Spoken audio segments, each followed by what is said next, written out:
তেলেঙ্গানার ওয়ারাঙ্গলে 9 পরিযায়ী শ্রমিককে ঠান্ডা মাথায় খুন করা হয়েছিল। এক সপ্তাহ পর নিশ্চিত ওয়ারাঙ্গল পুলিশ।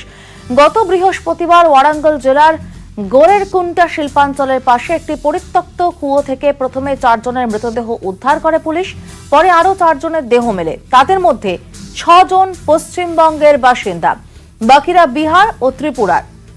প্রথমে অনটন থেকে আত্মহত্যার ঘটনা বলে অনুমান করা হয়েছিল। পরে তদন্তে জানা যায় এটা আত্মহত্যা নয়, খুনের ঘটনা।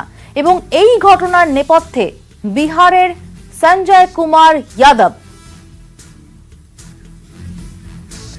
এ বিষয়ে বিস্তারিত जानबो। हमारे संगे टेलीफोन रही हमारे प्रतिनिधि संजय तिवारी। संजय जी, पहले ही जानना चाहेंगे कि इस खून के मोटिव के बारे में क्या पता चल रहा है?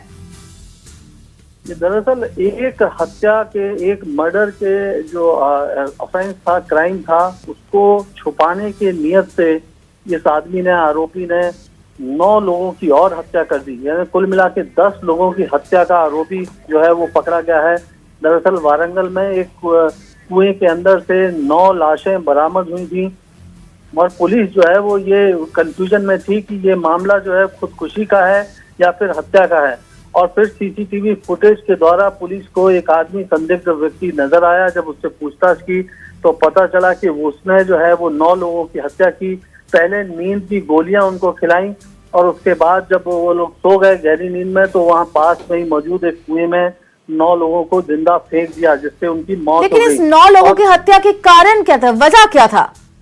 जी, मैं वही बता रहा हूँ कि ये 9 लोगों की जब हत्या इसने इस वजह से की कि दरअसल ये जो है एक रफीका नाम की एक महिला के साथ इसकी नजदीकी संबंध थे और उसी दौरान रफीका की बेटी से को लेकर भी इसकी नियत ठीक नहीं थी। और ये बात जब रफीका को पता चली तो उसने आरोपी संजय यादव को बहुत फटकारा। उसने पुलिस में शिकायत करने का भी बात कही।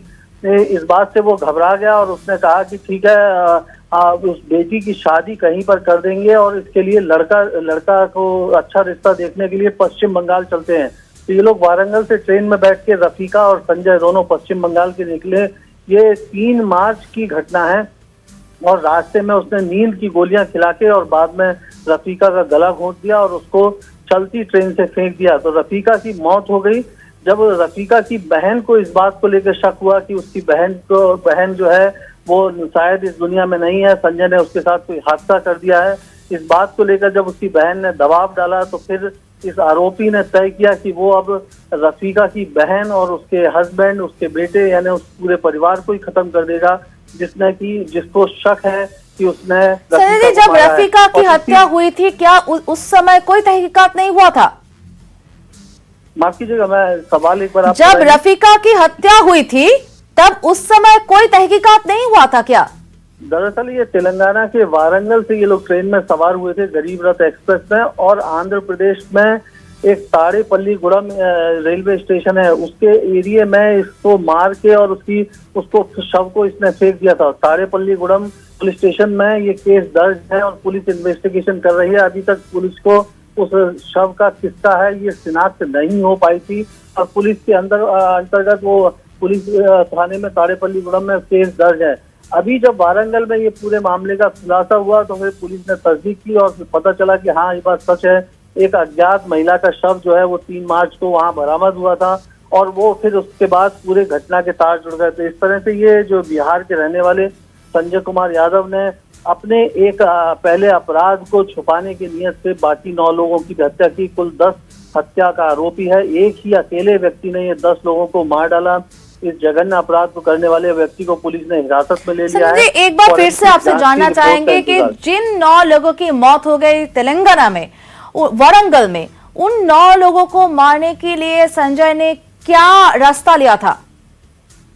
इसकी मोडस ऑपरेंडी दोनों ही केस में, जब रफीका का मर्डर किया उसने या फिर ये 9 लोगों को मारा, उसमें वही वो नींद की गोलियां रखता था और खाने में नींद की गोलियां मिला देता था ताकि वो गहरी नींद में सो जाए। और जब वो व्यक्ति गहरी नींद में सो रहा होता था तो उस हालत में वो उस दौरान जो है वो उसकी हत्या करता था। रफीका को नींद की गोली देने के बाद उसकी चुन्नी से उसने उसका गला घोंटा और फिर ट्रेन से फेंका। और इन बाकी 9 लोगों को जब मारा तो उनको खाने में नींद की गोलियां मिलाई और फिर उसके बाद जब वो गहरी नींद में सो गए तो रात में इनको जो है वो ये पास में ही एक कुआं था, कुएं में जाके डाल दिया और वो दम घुटने से सभी की मौत हो गई। मरने वालों में एक बच्चा, रफीका की बहन और उसका परिवार के लोग और एक त्रिपुरा का नागरिक, 2 बिहार के जो पास में रहने वाले ये बाकी लोग कैसे जुड़ गए इनके साथ? रफीका की बहन, उनके परिवार के बारे में तो हम समझ सकते हैं, लेकिन बाकी लोग कैसे जुड़ गए? दरअसल जो रफीका की बहन है उसके बेटे का जन्मदिन था, 20 मई को उसका बर्थडे पार्टी थी और उसमें चूंकि रफीका के थ्रू संजय भी जुड़ा हुआ था, इसलिए संजय को भी उस परिवार ने पार्टी में बुलाया था। एक छोटा सा गेट टुगेदर रखा था उन्होंने और उसी दौरान एक त्रिपुरा का शकील नाम के एक शख्स को भी बुलाया था। गर्मी की वजह से ये लोग बाहर बैठे कुछ गपशप कर रहे थे, उसी दौरान जो है मौका देख के ये अंदर गया और इसने खाने में वो जहरीला पदार्थ मिलाया। तभी उसको मालूम चला कि ऊपर जो कमरे हैं वहां पर उसमें 2 बिहारी नौजवान रहते हैं, वो भी जो है इस जूस बनाने की फैक्ट्री में काम करते थे। उसको लगा कि वो लोग जो है पुलिस को बता देंगे कि यहाँ पर रात में ये शख्स आया था और इससे उसका भेद खुल जाएगा, इसलिए उसने तय किया कि इन दोनों लोगों को भी मारना जरूरी है और इसी वजह से उन्होंने 9 लोगों को मौत की घाट उतार दी। शुक्रिया हमसे बात करने के लिए।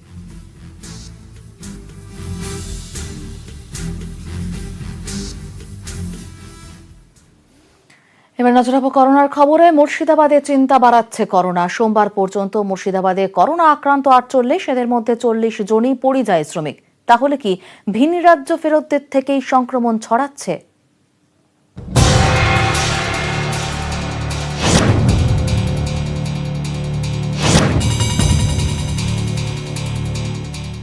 বাংলার উপর দিয়ে আমফানের ঝড় বয়ে গিয়েছে, করোনা কিন্তু পিছু ছাড়েনি। জেলাতেও ছড়াচ্ছে করোনা সংক্রমণ। মালদার পর এবার মুর্শিদাবাদেও চিন্তা বাড়াচ্ছে করোনা। সোমবার পর্যন্ত মুর্শিদাবাদে করোনা আক্রান্ত 48। করোনা আক্রান্তদের মধ্যে 40 জনই পরিযায়ী শ্রমিক। এই পরিযায়ী শ্রমিকদের বেশিরভাগই মহারাষ্ট্র থেকে ফিরেছেন। এখানেই প্রশ্ন, তাহলে কি ভিন রাজ্য থেকেই মুর্শিদাবাদে করোনা ছড়াচ্ছে?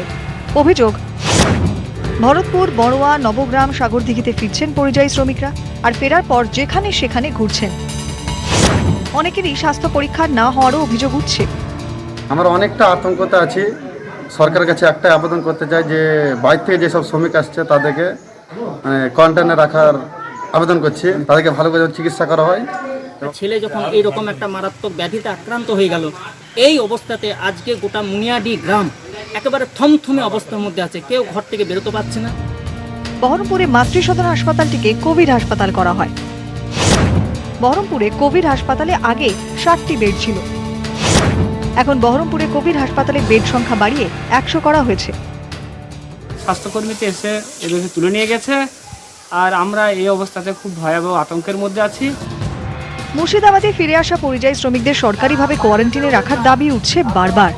জেলা স্বাস্থ্য দপ্তর এই নিয়ে মুখ খোলেনি। ক্যামেরায় রকিবুল ইসলামের সঙ্গে প্রণব বন্দ্যোপাধ্যায়, নিউজ 18 বাংলা। দেশে বাড়ছে করোনা আক্রান্তের সংখ্যা। 24 ঘন্টায় সংক্রমণ 6535 জনের। দেশে করোনা আক্রান্ত 1,45,380। করোনায় মৃত্যু বেড়ে 4167 জনের। 24 ঘন্টায় করোনায় মৃত 146। ভারতে করোনায় সুস্থ 60,491 জন।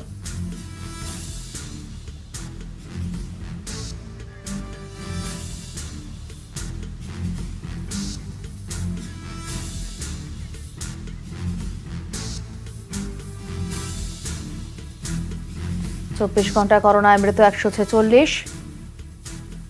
ভারতে করোনায় সুস্থ 60,491 জন।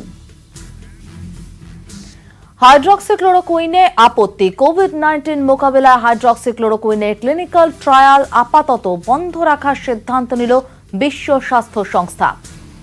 কোভিড-19 মোকাবিলায় বিভিন্ন ধরনের ওষুধ কতটা কার্যকর তা বুঝতে পরীক্ষা চালাচ্ছে 10 দেশের কোভিড কোর গ্রুপ। এই তালিকায় রেমডেসিভির, ফাভিপিরাভিরের সঙ্গে ছিল ম্যালেরিয়ার ওষুধ হাইড্রক্সিক্লোরোকুইন। এরই মধ্যে কোর গ্রুপের বৈঠকের সিদ্ধান্ত, আপাতত হাইড্রক্সিক্লোরোকুইন নিয়ে ট্রায়াল বন্ধ থাকছে। হুর দাবি, হাইড্রক্সিক্লোরোকুইন নিয়ে আরো বেশি পরীক্ষার প্রয়োজন, তারপরই ফের ক্লিনিক্যাল ট্রায়াল চালু নিয়ে সিদ্ধান্ত হবে।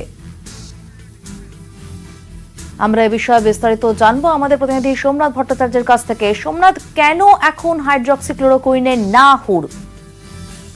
দেখো এই যে বিভিন্ন ওষুধ নিয়ে ক্লিনিক্যাল ট্রায়াল চলছে, তার মধ্যে হাইড্রক্সিক্লোরোকুইন নিয়ে একটি বিশেষ রিপোর্ট হুয়ের কাছে জমা পড়ে। এখানে দেখা যাচ্ছে যে 33টি কেস এমন দেখা গেছে যেখানে প্রমাণিত হচ্ছে যে এই হাইড্রোক্লোরোকুইন প্রয়োগ করলে অনেক ক্ষেত্রে কিন্তু রোগীর অবনতি হচ্ছে।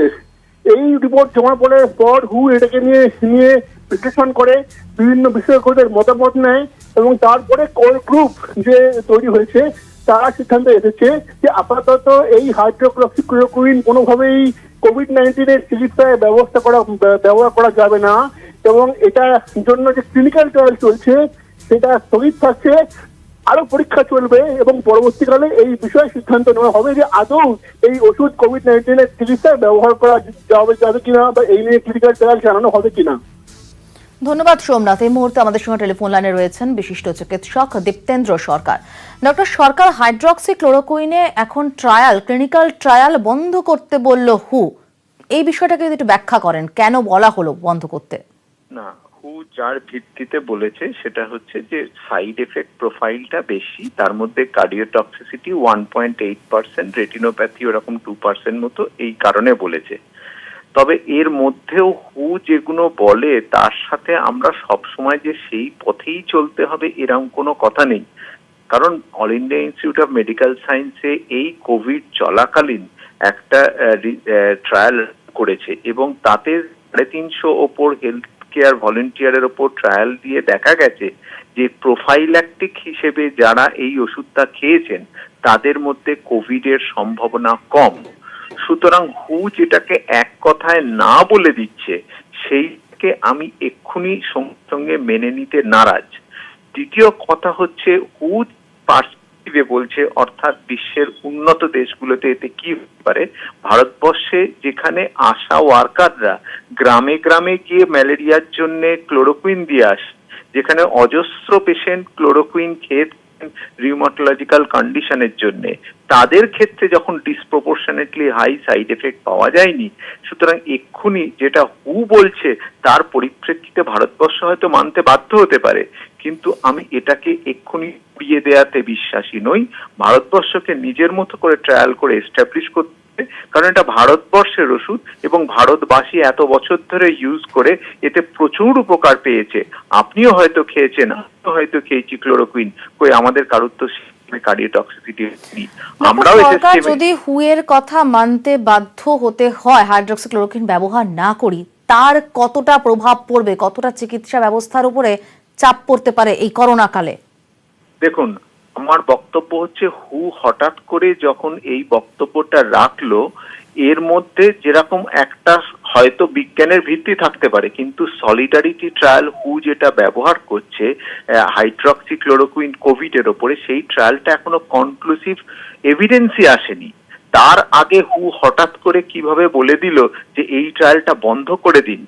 তার কারণ ওখানে ওই দেশে হয়ে থাকতে পারে কার্ডিওটক্সিসিটি বেশি রিপোর্টেড হয়েছে, কিন্তু ভারতবর্ষে যেখানে এত লোক ব্যবহার করেছে এবং এর বিরাট কোনো সাইড এফেক্ট আমরা অন্তত ডাক্তার হিসেবে পাইনি, আমি নিশ্চিত আপনারা শোনেননি, সেক্ষেত্রে এইটাকে একটা ব্ল্যাঙ্কেট পলিসি হিসেবে ডেভেলপিং কান্ট্রিতেও যদি বন্ধ করতে হয়, তাহলে কোভিড কেন, কালকে ম্যালেরিয়াতেও বন্ধ করতে হয়, সেটা তো বন্ধ করা সম্ভব নয়।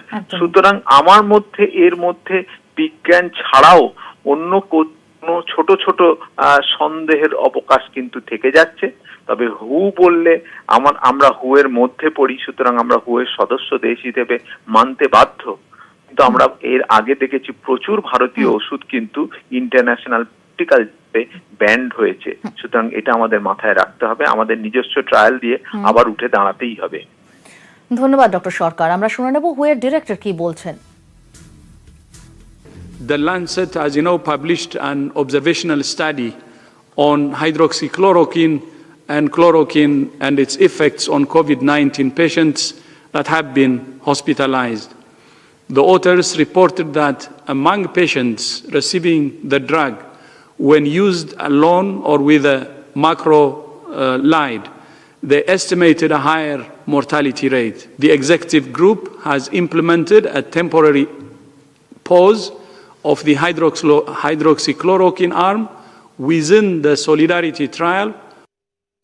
প্রথমে করোনা, তারপর আমফান, পড়াশোনায় জোড়া ধাক্কা, লকডাউনে স্কুল বন্ধ আর ঝড়ের ঝাপটায় অনলাইন ক্লাসে দফারফা। চিন্তা বাড়ছে পড়ুয়া, অভিভাবক, শিক্ষকদের।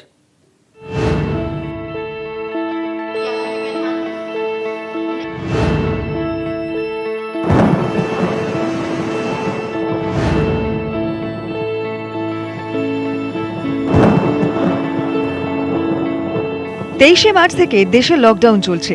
সিলেবাস শেষ করতে শুরু হয় অনলাইন ক্লাস। কিন্তু আমফানের ঝাপটায় রাজ্যের 5 জেলায় বিপর্যস্ত বিদ্যুৎ সংযোগ, মোবাইল নেটওয়ার্ক, ইন্টারনেট পরিষেবাও বেহাল। কাজেই অনলাইন ক্লাসও শিখে কিভাবে হবে পড়াশোনা? খুব ইরিটেটিং লাগছে, কারণ ওখানে অনেক সময় যখন আমরা কোনো ক্লাসের থেকে বেরিয়ে গেলাম ইন্টারনেট কানেকশনের জন্য, তারপরে আবার আমরা জয়েন করে যখন ম্যামকে রিপিট করতে বলছি, ম্যাম অন্য কিছু পড়াচ্ছেন। প্রতিযোগিতার দুনিয়া, পড়াশোনা এখন নোটস নির্ভর। স্কুলের সহযোগিতা না পেলে শুধু বাড়িতে পড়ে ড্যামেজ কন্ট্রোল করা যাবে তো? পিছিয়ে পড়বে না তো সন্তান? ঘুম উড়েছে বাবা মায়ের। ভীষণই টেনশনে আছি, বিকজ সিলেবাস বলে শুধু ব্যাপারটা না। আমার মেয়ে ক্লাস 6-এ পড়ে, তো ওর অনেক কিছু নতুন সাবজেক্টস এসছে, ফিজিক্স, কেমিস্ট্রি, বায়োলজি, ম্যাথসে আলজেব্রা, এগুলো পুরো নতুন কনসেপ্ট। চলছে লকডাউন 4, তবুও কাবু করা যায়নি করোনাকে। টেস্টের সংখ্যা বেড়েছে, রোজই বাড়ছে আক্রান্তের সংখ্যা। তাও ধাপে ধাপে দেশকে সচল করার ব্লুপ্রিন্ট তৈরি করছে কেন্দ্র। সূত্রের খবর, জুলাইয়ে স্কুল খুলতে পারে। প্রথমে স্কুল খুলবে গ্রিন ও অরেঞ্জ জোনে। স্কুল খুললেও থাকবে বিধিনিষেধ। সামাজিক দূরত্ব মেনে ক্লাস হবে। নিচু ক্লাসের পড়ুয়ারা ক্লাস করতে পারে বাড়ি থেকেই। 14ই মে মানব সম্পদ উন্নয়ন মন্ত্রী রমেশ পোখরিয়াল জানান, প্রথমে 30% পড়ুয়া নিয়ে ক্লাস শুরু হবে। কাজেই সিলেবাস সামাল দেওয়ার চিন্তা শিক্ষকদেরও। অনলাইনে মোটামুটি বাচ্চারা একটু সড়গড় হয়ে গেছিল, ওরা একটা সিস্টেমে পড়ে গেছে, সব কিছুই তো সিস্টেম হিসেবে রান করে। কিন্তু পোস্ট আমফান, তারপরে অর্ধেক জায়গায় কারেন্ট নেই, electricity has not been restored as yet, সেটাও একটা বড় সমস্যা। সেই জন্যে বাচ্চাগুলোর জন্য ভীষণই চিন্তা হচ্ছে। কিভাবে হবে পরীক্ষার প্রস্তুতি, তা বোধ হয় মা সরস্বতী জানেন। লকডাউনের পরেই শুরু হয়েছিল অনলাইন ক্লাস, আমফানের পরে তাও বন্ধ। চিন্তায় বাবা মা। ক্যামেরায় কুণাল চৌধুরীর সঙ্গে সুশোভন ভট্টাচার্য, নিউজ 18 বাংলা।